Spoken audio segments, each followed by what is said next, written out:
Hello, my name is Kai, and I am a bit of a rambler. I like to travel, learn, and tell stories. And I'm going to ramble on here. So, someone asked me about the Frontier Go Wild Pass, and I didn't know about this one, which is you pay an airline a set amount of money per month, and then you have unlimited flights.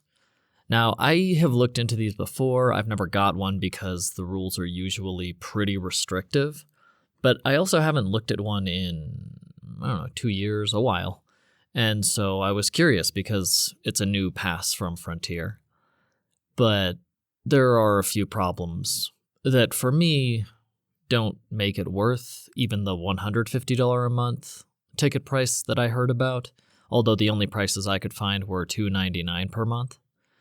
So, 4 main things about the Frontier Go Wild Pass. Yes, it's true, you can get unlimited flights.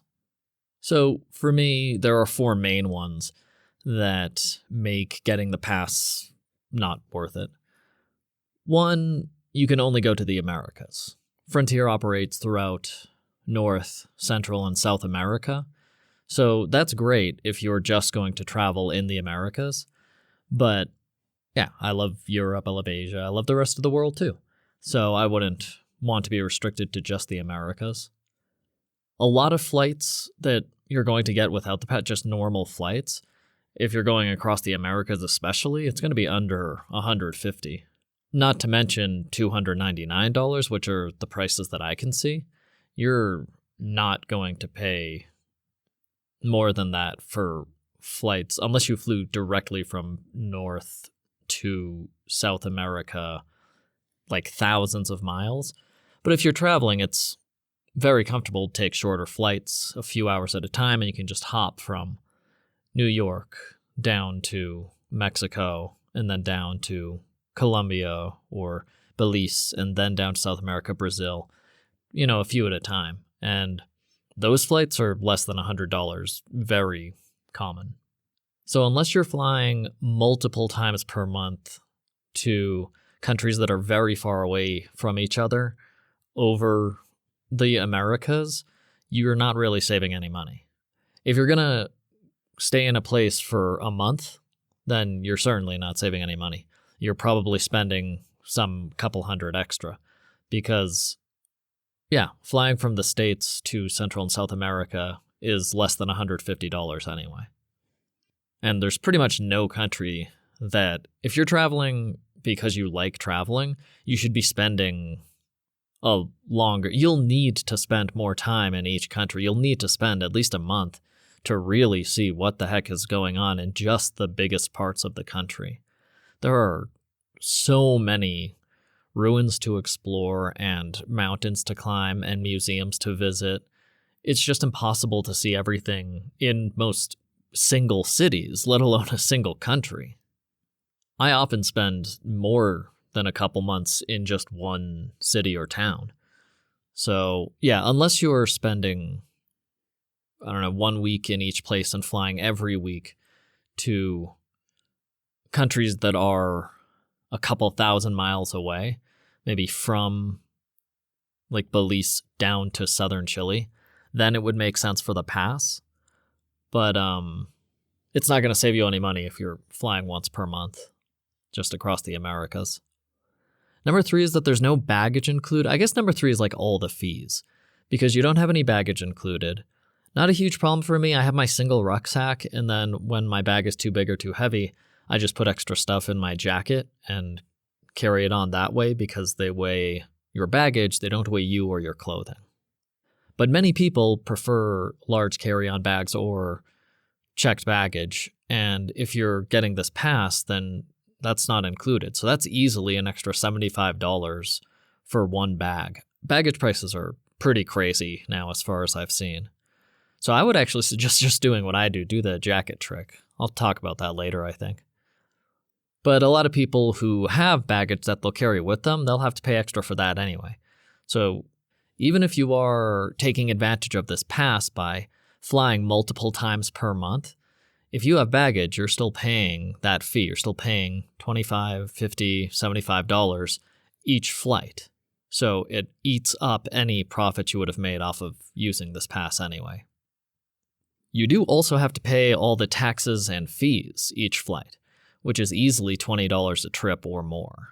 The taxes and fees very often for flights are $100 or more, but from what I can see of people who have got the pass, they're saying they only pay $20, $50 per trip, so maybe they're cutting off maybe like some of the fees, the normal fees for normal people aren't included if you have this pass.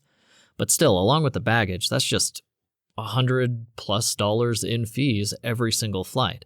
So even if you're getting the advantage of flying 4 times a month and you're like, yes, I just saved $100 on those 4 flights altogether.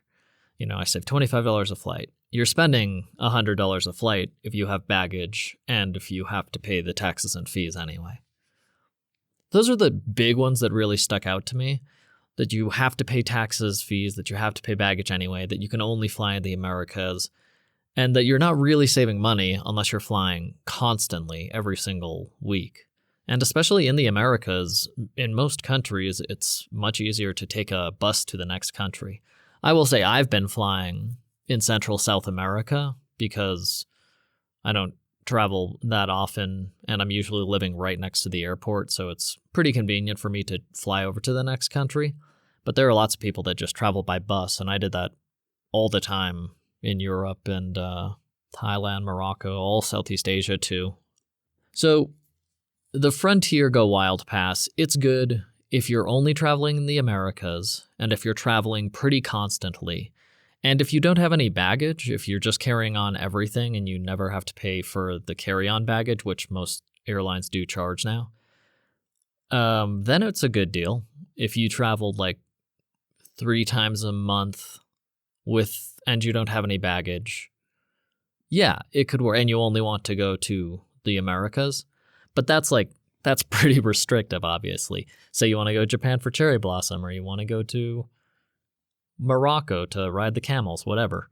Ireland for the whiskey. Scotland for the whiskey. Ireland for the Guinness.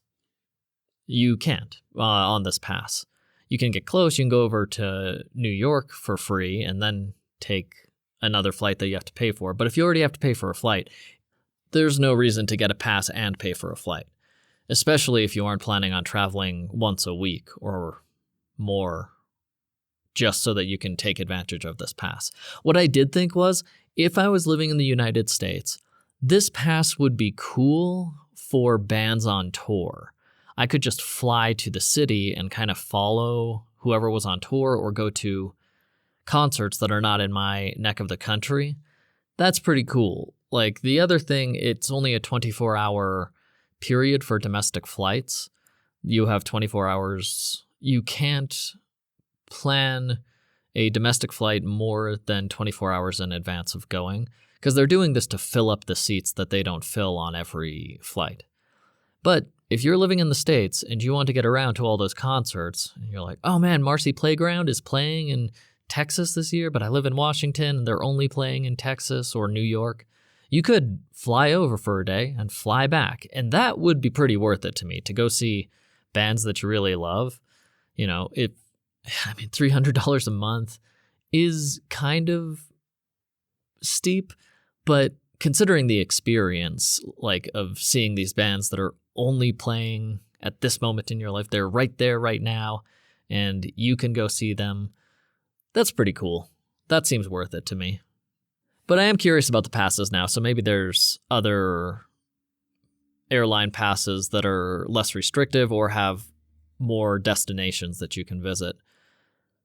Right now, it doesn't matter for me. I'm traveling a few months in a country at a time, and my tickets are always under $200, often closer to $100. So, yeah, I'm not breaking the bank on any of this.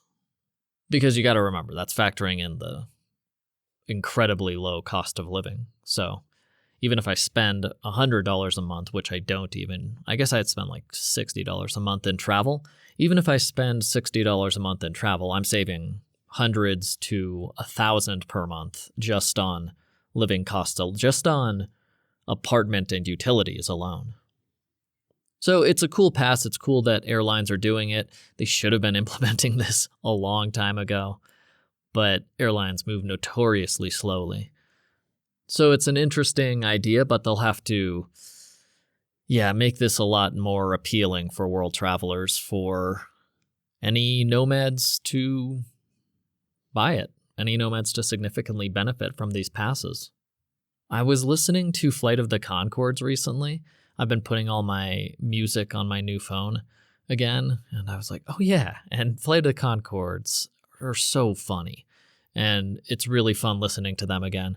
And it reminded me of this New Zealand girl I met in Portugal, and she was one of the first New Zealanders that I had met in real life, and I was so excited because Flight of the Conchords took over the U.S. American comedy scene for the couple of years that their show was on.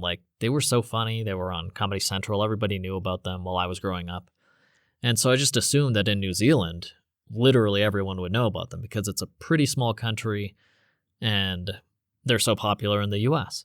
So I told this New Zealand girl that I liked Taika Waititi movies. He was not very popular outside of New Zealand at the time. She was like, oh, and I was like, and Flight of the Conchords is so funny. Do you like them? And she was like, no, but you're the fourth American who's told me about it, and I've never seen it.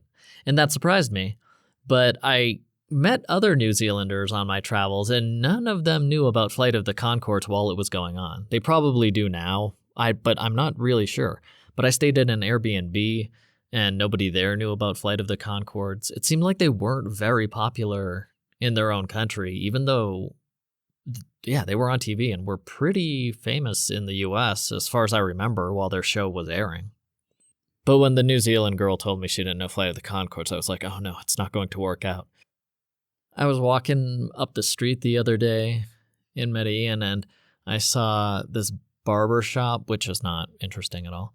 But when I was walking by, something caught my eye, and I paused and I took a few steps back and looked back in. I was like, yeah, that is a beer fridge in the barber shop. And there were a couple of people getting their hair cut, and then benches you could sit around on, and then a beer fridge with several dozen beers of different varieties so that you could crack a beer while your friend was getting a haircut. Or maybe it was just the dudes that owned it, and the owner's just like, we need a beer fridge in here every day for when we party getting off of work. I keep thinking I must have seen a barber shop with a beer fridge while I was in China, because there were so many barber shops and they're so casual, a lot of the neighborhood ones, but nothing sticks out in my mind. And this was a nice, clean, professional barber shop that also had nice cold beers. Before I went to Medellin, I chose Medellin instead of the other cities in Colombia because everyone said it's the best city in Colombia. They're like, it's more fun. People are dancing, laughing all the time. It's just a great community, the whole country. And I was like, okay, great. So I went to Medellin, and they were right. People laugh and dance in the streets and all that. And I even saw so there's these guys that grill chorizos and steaks and meat, and they just street food out on the street. And one of the grill guys who had the apron on from that place pulled out a Bluetooth microphone that he had connected to his phone and just started singing karaoke out there on the street to the, 10 people or so. They set up all these tables and chairs under the trees next to the sidewalk where the grill is set up. So while one of the guys was grilling and a couple others were preparing the meats or writing down new orders, the other guy who didn't have anything to do was just singing on this Bluetooth microphone to all the people sitting in the chairs waiting for their food. And it was pretty great. It's just, it felt very Medellin-y not because there's a lot of karaoke, there isn't, but they're just cool, fun party people all the time. And this was just such a perfect representation of Medellin culture. This Bluetooth microphone wielding chorizo griller. And speaking of chorizos, I got some from this guy who makes really good chorizos. Sienna Story. There's a billion people in Medellin I keep going to for different chorizos. But there's this one guy who has a dog always walking around his grill, and the dog's super friendly and kind of old. And so I like him because he's low energy like me, just chilling out. And he came up and I scratched him on the head. And then he started scratching his back on my chair. And he just kept doing that. But he wasn't like a really small dog, so he was kind of shaking my whole chair. And he's scratching it on like the corner of the chair, of the seat itself. And he just kept scratching himself for like several minutes, 5-10 minutes, I don't know.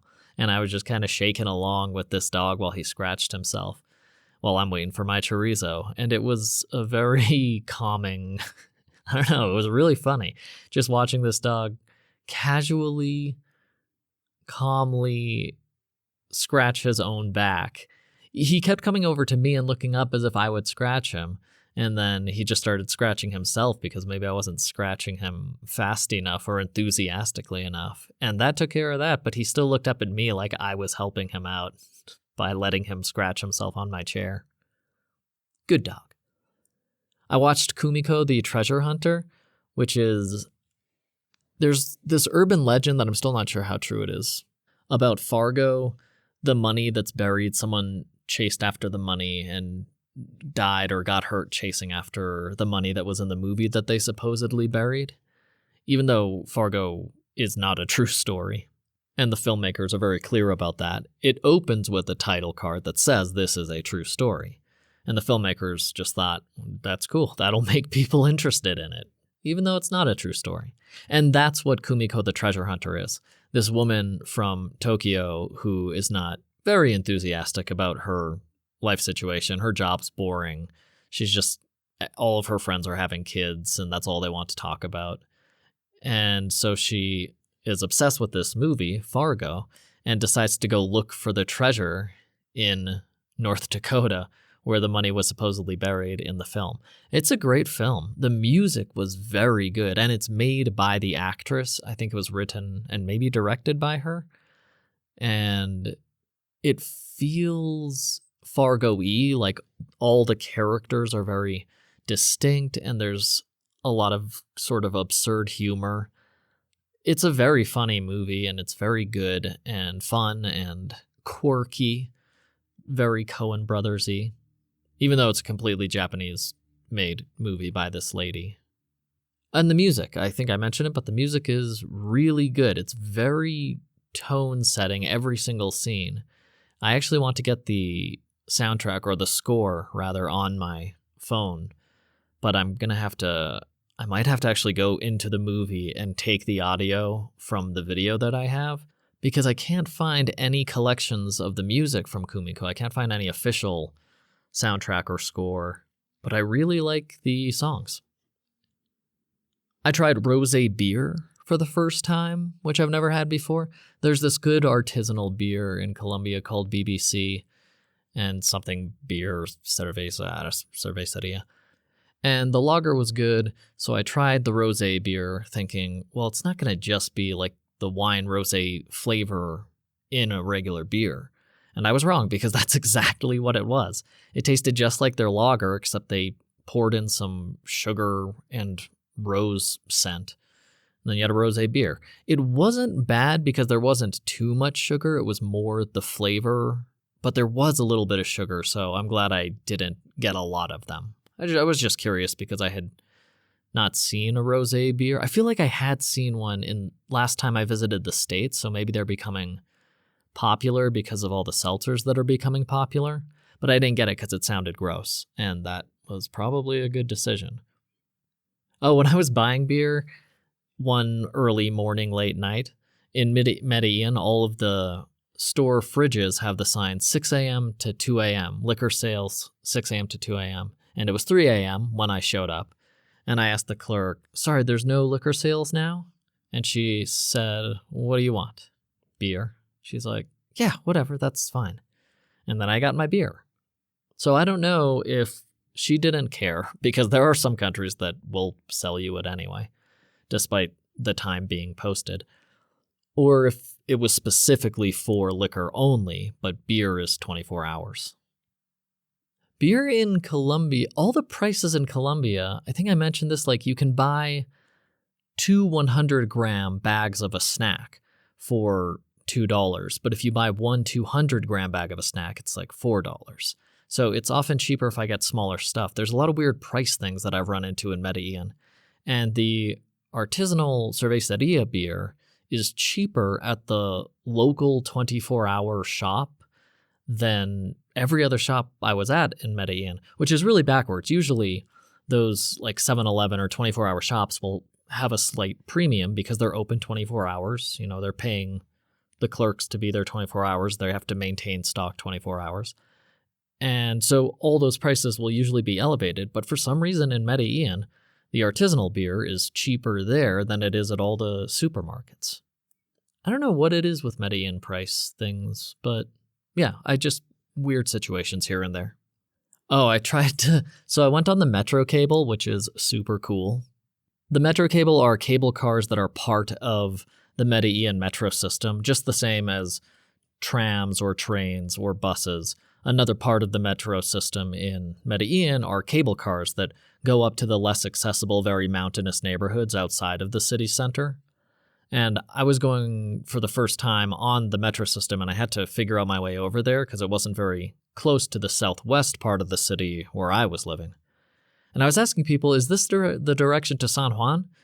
And there's this lady, and she was like, no, definitely not. But then I checked the map later, and it's called San Jose, not San Juan. And I realized I was just asking for the wrong station. But the lady said yes eventually, and she pointed me in the right direction. So I think she understood what I was getting at. But she was like laughing when I kept saying, San Juan? San Juan? She's like, it's over there. But she helped me, and I did get to the metro cable, which was super cool. I see why Medellin people like their metro system. It is very comprehensive. You can get all over the city by buses or trains or the metro cable. And everything costs the same. It costs the same to take the metro cable ride that it would to take the train. I think it's like $1, or the bus. And you can transfer as much as you want. And it's automatic also. So you don't have to ask for a transfer ticket, or you don't have to even swipe it again.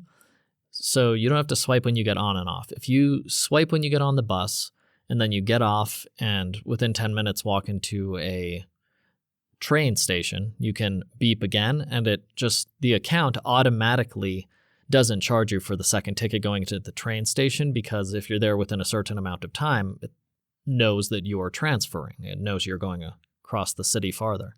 So I really liked that about having the transfers be automatic, only having to beep once on each thing I got on.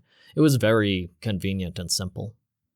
And all of the neighborhoods outside of the city center, all the guidebooks tell you to be careful and whatever the heck. But I went as far outside to the ends of the city in all directions that you can go to, and they're not as built up. Like, they don't have as many flashy neon signs, but they still have plenty of flashy neon signs, actually. There's a huge, cerveceria where I was on the outskirts of the city.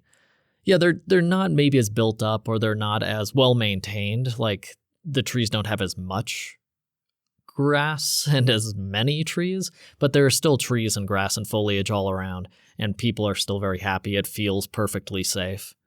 So I was very happy going all around the city. I wanted to explore the city more. I loved Medellin, but I was just hanging out in my neighborhood because there was tons to do in my neighborhood, and all the exercise equipment was right there. All the running was right there. It was just a convenient spot for me. Oh, the Quebrada Santa Elena River. It didn't smell very fresh and clean like the Median River, going through the city. So, yeah, I guess that's what all the guidebooks are talking about. But any guidebook or travel article talk about not the city center as more dangerous and scary. And I've never found that to be the case in real life when I'm in a city. I'm sure it's technically or statistically true with some crime statistics, but it's not like if you cross a street from one section into the other, now you're in danger in most cities. Just find out what people say, go there. If it feels weird, get out of there.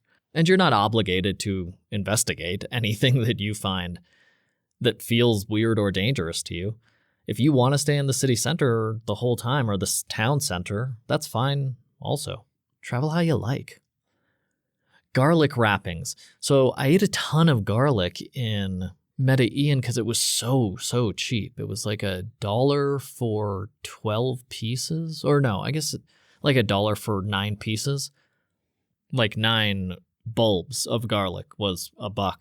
And I like garlic, and I just air fried a bunch of it, and then I would eat it mixed in with my French fries or whatever. But I had a ton of garlic wrappings because after I air fried it, I peeled off the skin and then air fried it again, and delicious. But I got lazy and I started throwing the garlic skins out near my door, and then I just swept them outside. And then some old lady started staring at me weird, and I was like, okay. And I made a little garlic skin wastebasket next to the air fryer. And so when I took out the garlic wrappings, I put them all in the wastebasket. But then a couple days later, that old lady must have, because there's only one old scowling lady, and the Airbnb host told me that she felt uncomfortable with my garlic wrappings. Right after I got the wastebasket, I was like, hey, I got it. I did see her point, though, because I realized that there's no wind in Medellin really in the city itself. It's not a windy city. So unless it rains, the garlic wrappings, I noticed the next day, there were still a bunch of them right out where I had swept them onto the sidewalk because they didn't blow away anywhere and they didn't mix in to the grass or anything. They just sat on my concrete stoop. So after I saw that the next morning, that's why I got the wastebasket next to the air fryer. But I get why that old lady was like, this dirty foreigner is garlic wrapping up my sidewalk. You know what's really funny? Rollerblading went out of style in the US like a long time ago, right? 20, 30 years ago. But it's so popular in every other country because it's so much fun. Doy. I love rollerblading. I should have just got a pair in Medellin, but I didn't know how long I was going to be there. And it turns out I was only there for a month, so I think it would have been maybe silly to get rollerblades, but maybe it would have been really fun. Who knows? But anyway, there was a whole bunch of people rollerblading all over Medellin. Like in the bicycle tracks in the park where they were practicing, there were just as many or more rollerbladers. And even just along the sidewalks. That was what was really nice about Medellin. Every single part of that city has pretty wide sidewalks, so you can rollerblade all around unless you're going up the mountains. But there were rollerbladers going up those mountains too. I did see them. So yeah, you can really just rollerblade all around the city because the sidewalks are so wide and well maintained all across the city. Rollerblades are cool. You know what else is cool? Drinking beer and watching soccer. So every weekend I saw so many people drinking beer and watching soccer. Men, women, children weren't drinking beer, but they had like little juices and little kid drinks that they could sip while their parents or whoever, guardians, were drinking beer watching the game. And the whole community really gets into it. And you'll have like 5 dozen people in front of one large flat screen TV outside of a convenience store with the TV up there. And it just seemed like so much fun that I wanted to take part, even though I have not been drinking much beer recently. Just every now and then I just stop drinking beer for a while to get healthy again. But after a few weeks sober in Medellin and seeing how much fun they were all having watching the soccer and drinking beer, I did go to a spot, and the guy was super excited to tell me about the campesino like legend. It's like a guy walks around distributing flowers from his backpack, something. This was all in Spanish, so I'm sure I missed most of what he was saying, but it was on the label of one of the beers he recommended, the Costeña, I think. And they sell 750 milliliter beers in Colombia, so I got one of those, and I got a pizza one time, and I got some sliced chorizo. They have a name for it, but it's just sliced chorizo.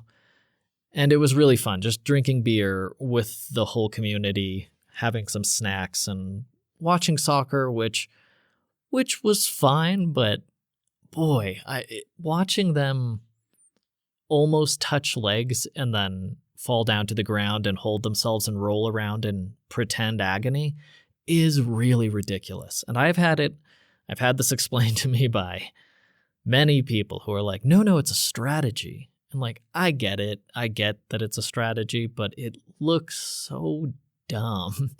And it doesn't seem to come to fruition. It doesn't seem to pay off most of the time.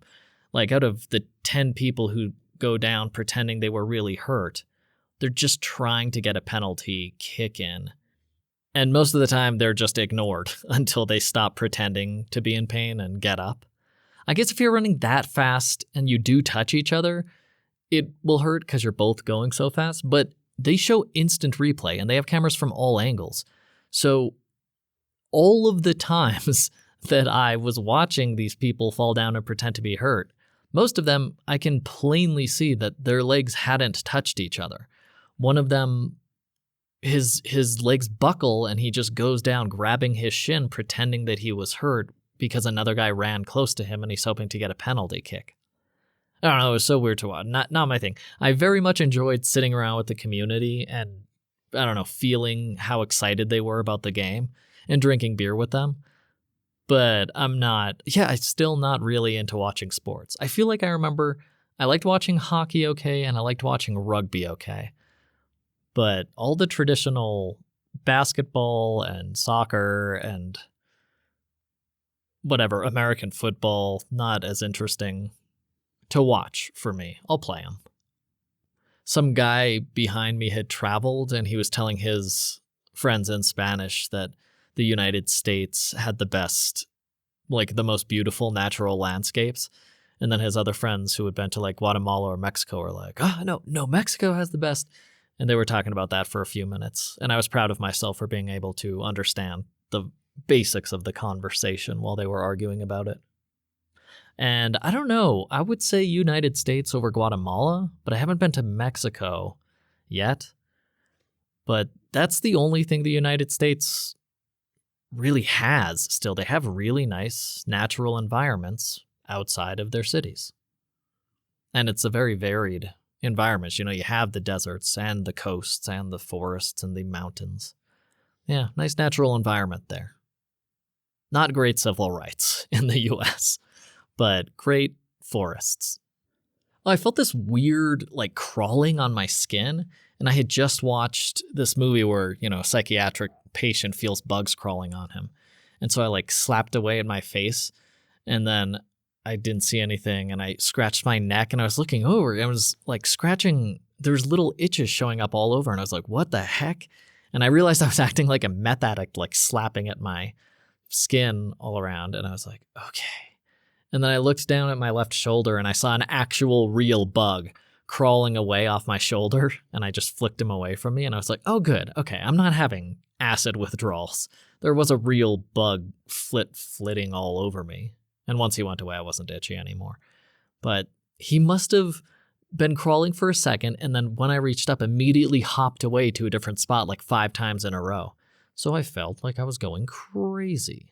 Oh, I did see some Colombian influencers outside the store that I was having a beer and watching soccer at. And they were even Colombians. They were just acting like US American influencers that I'm more familiar with, like kind of standing in people's ways, blocking the view of the TV, talking to the camera, like making a point and taking photos. It was so weird to see. The Medellin neighborhood I lived in is so not fundamental as in basic without modern amenities or something, but they're so down to earth. They communicate with each other and talk with each other normally. It's just so, it feels down to earth, like they're living in the real world. And when these influencers started showing up and discussing poses and then doing poses completely independent of the community they were interrupting to take these pictures and videos in, it felt so weird and out of place. And speaking of something out of the blue, I got invited to a wedding from a friend who hasn't spoken to me in months. I feel like I don't understand modern friend relationships. If I message someone, I don't know, more than once every month, I get very slow responses. And I've talked to people who use the phone, and a lot of the people I know just don't. That's how they like to talk. Like they only reply to a message after a week has gone by or more. And when I use a message, I'm usually it feels like a conversation to me, just like if I was talking to someone face to face. So when I don't get responses within a couple hours or a day, I just figure the person doesn't want to talk. So this friend from China, who's a very good friend, I haven't seen him in a year since I visited China last, but I just reached out to him because it had been so long. And he said, "Oh my gosh, it's so good to hear from you. Can you come to my wedding and be my best man?" And I was like, what? Yeah, of course. But in my head, I was thinking, why don't you talk to people you feel close enough to that you want them to be your best man? Flattering in any case. So I'm going to go to the Philippines and take part in this wedding, I guess. I was already thinking of going to Japan for cherry blossom season next year and visit Hawaii on the way there. But now that I have a formal invitation to this wedding in the Philippines, it all, seems like I should go do that. Plus my visa, I have a 10-year visa for China, and that expires next year, I think. So I'm going to try to go to Yunnan if I can, which is like one of the only provinces in China I haven't visited yet. It's very mountainous. And I'm in Peru now, by the way, and I love the mountains. So yeah, it might be fun to visit this part of China I haven't been in yet. It's supposed to be more touristy, but that's what they said about Cusco. And yeah, the city center is kind of touristy. But as soon as I was outside of the city center, I'm the only non-local.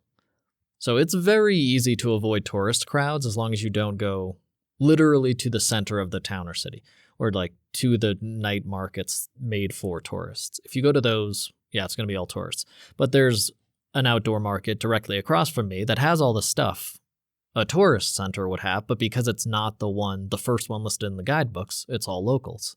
And I like being among the local culture and feeling special. So I like quieter parts of the city also. So I usually am living outside of the city center. I noticed a lot of the prices in Colombia were listed as 30K. If it was 30 mil, like 30,000. And I was like, oh, that's silly because millón is M. Why don't they say 30M, not K? And then I was like, oh, wait, like US English does the same thing. We say 30K, but 1,000 begins with a T, not with a K. And I'm guessing it's because it's something like kilo, meaning 1,000 kilogram and that. But just fun language things for me to roll around in my head. There were 20-something cops and 10-something happened in front of the supermarket down the street from me because, the whole line had groups of cops not doing anything that I could tell, but they were all there and something was happening, lots of flashing lights. I don't know what happened, actually. That's the end of the story. You know that song, Clouds in my coffee, and you're so vain. So for some reason, I watched the movie Clown in a Cornfield, which is a modern horror movie, kind of goofy, pretty goofy. And I liked it, but the main takeaway was me walking around singing, Clown in a cornfield, a clown in a cornfield, and to the tune of Clouds in my coffee. So the movie was worth it, because now I got that great tune rolling around in my head. And I wasn't even listening to that Clouds in my coffee song at all, so I don't know where the tune came from, but it's perfect for Clown in a Cornfield. I'll be curious to see the second one. That was an interesting movie. Like, they made it modern. You know, there were smartphones and influencers, really, like in the movie, without completely destroying the classic, oh my God, there's a murderer after me, how do I stop it, of classic horror movies. So I liked it, and I'm interested in seeing what I'm sure is going to be a sequel. It doesn't look like they broke the bank making this movie, so I'm hoping they'll be able to make more just how they want to, because it was unique. Even though there were a bunch of corny parts and a bunch of weird parts, and it was like they hadn't quite figured out. It's like they were making the movie sort of out of pieces of other movies that they wanted to address in the movie, but it wasn't their pure creative vision because they had so many horror tropes to deal with first. Bodies, Bodies, Bodies is a great example of a movie that felt very much like a creative vision directly. They had new things to say about horror movies. Clown in a Cornfield did have a few interesting things to say, but they were kind of stuck in a lot of the tropes. But anyway, it was interesting, and I'm curious about any sequels. Oh, I did watch Weapons finally. Did I mention that? That was so good. Zach Cregger's Weapons. I liked that horror movie a lot. He's the guy that made Barbarian. Sign me up for more Zach Cregger horror movies because he gets it. They are fun as hell and creepy in the right horror ways. Yeah, they're good movies. Oh, I was going to get churro, on the last day because I was leaving Medellin and coming to Peru. And I was like, okay, I'm going to get those churros one more time that have like 4 buckets of sugar and caramel syrup on them. So I can't eat them more than once a week. But it was my last day. And then he wasn't there and I was so sad, very briefly. And then I found someone selling donut churros instead. I got one of those and I went to ice cream and asked the lady if I could put the arequipe, the caramel sauce, on my donut and the ice cream. She was like, yeah, of course. And so I got my little treats before I left Colombia anyway. Plus, I figured they would have churros or other treats in Cusco, Peru when I got there. And boy, do they ever. I was watching some movie where they were making a deal out of a guy visiting a foreign country and someone letting down a bucket on a piece of string from their porch so that they could like give something to someone down on the first floor. And that's such an indication of, look at this different country I'm in where they let down buckets on a string so you can pass things to each other rather than walking up the stairs. In a lot of American movies, you'll see that when someone's in a foreign country, that's one of the things when they're like, you know what, I like this country. They're real good people. And then they'll show like an old grandma letting down a bucket on a string as a sign of how exotic the country is. And they have that in Central South America. Like, people do that regularly. And I also like seeing it. So it was funny to watch this in a TV show. Oh, I was watching Equalizer. I think that's what it was. In Equalizer 3, Denzel is in Italy, and there's like a grandma lowering a bucket on a string to her husband with like carrots in it. But I saw that all the time in Colombia, people lowering smartphones to their grandpa going out for a walk. And he just gets it because he forgot it up in the apartment on the 3rd floor or whatever. The keys are really funny. They never put the keys in the bucket and lower the keys down. They always just throw the keys. But if it's anything breakable like your smartphone or wallet or whatever, they'll lower it down in the bucket and you can pick it out. And then they'll pull the bucket back up onto the balcony. So that is a real thing that people do in tons of countries that I've been to. So it is kind of fun seeing it in American movies. American movies make foreign countries look truly foreign. They make a bucket on a string look like something nobody would ever do, but it makes perfect sense if you live on the 3rd or 4th floor and your friend doesn't want to go all the way back up there. Lower some down in a bucket on a string. It's a very basic. It's just a simple apparatus that American movies make look very exotic. My trip to Peru was pretty painless. I wasn't excited to go through customs again because the Colombia customs into Medellin was such a nightmare. It took like 2.5 hours. But maybe I got some karma back because I got an Uber right away, super easy, to the bus stop for the bus that goes to the airport. And good driver drops me off. And I walk up to the bus and there's one seat left. I get on, he closes the door, we start going. So I immediately start on the way to the airport, which was very convenient and nice. The airport is far outside of Medellin, so it would cost like $30 to take the taxi there, which is crazy. That's a lot. That's like more than an hour driving out there. It's a very far away. It's a very far drive from the city itself. So by taking the Uber to the bus stop and then the bus stop to the airport, I only spent $4. No. 3, 4, 5, 6, 7. $7. And it would have otherwise been 30 or more. And I like buses anyway. And the bus goes through the tunnel they built, the new tunnel to the airport. It just made a bunch of sense. So anyway, Uber drops me off. It's a good ride. I get on the bus. It's a good ride. The bus driver pulls over a couple times, which was really cool because he was pulling over for snacks. So he pulled over, yelled out, someone gives him a drink, and he gives them a couple dollars. And then the second time for churros. And I saw them. My eyes lit up. And he pulled in his bag of tasty sweet churros and gave them a couple dollars and then kept driving. But I like that everyone was chill. Colombia is a very chill country. So it wasn't weird at all that the bus driver pulled over for snacks. And there's snack sellers all on all the intersections anyway. So it's not like it was a ton of time. He can stay in his driver's seat and just shout for what he wants and then buy it from all the sellers. So lately I've been very strict baggage requirements. They've been getting more strict. So I had to do the jacket transfer again and put most of my stuff in my jacket. But doing that worked great. I was amazing. So instead of paying $75 for baggage, even carry-on, like a lot of airports don't include carry-on luggage anymore unless it's this one was under 35 centimeters. So less than half a meter. It's like a little over a foot, basically, a foot and a half, not even, that you have to fit all of your. That's the only luggage you can take on the plane without being charged, a personal item. But by putting all of my stuff in my jacket, I can just fold my rucksack into this small little bundle and take that on. And then on the plane, put all the stuff back in the rucksack from my jacket and put that in the overhead luggage compartment.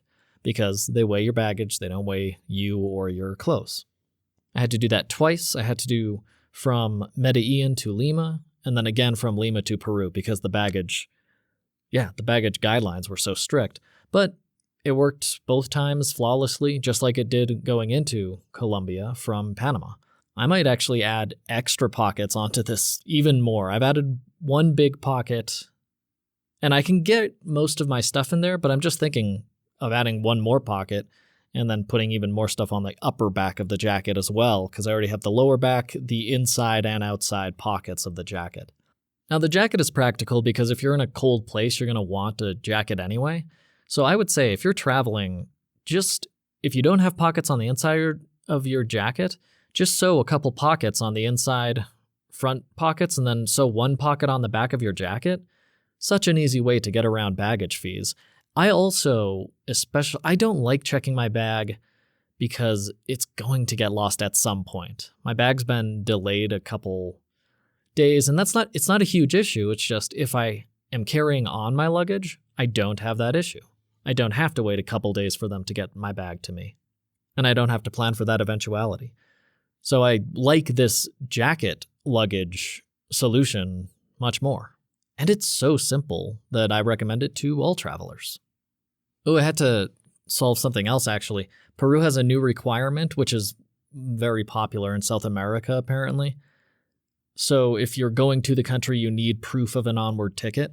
A lot of countries say they require it, but it's kind of half the time they don't care. But everywhere I've been in South America, they do.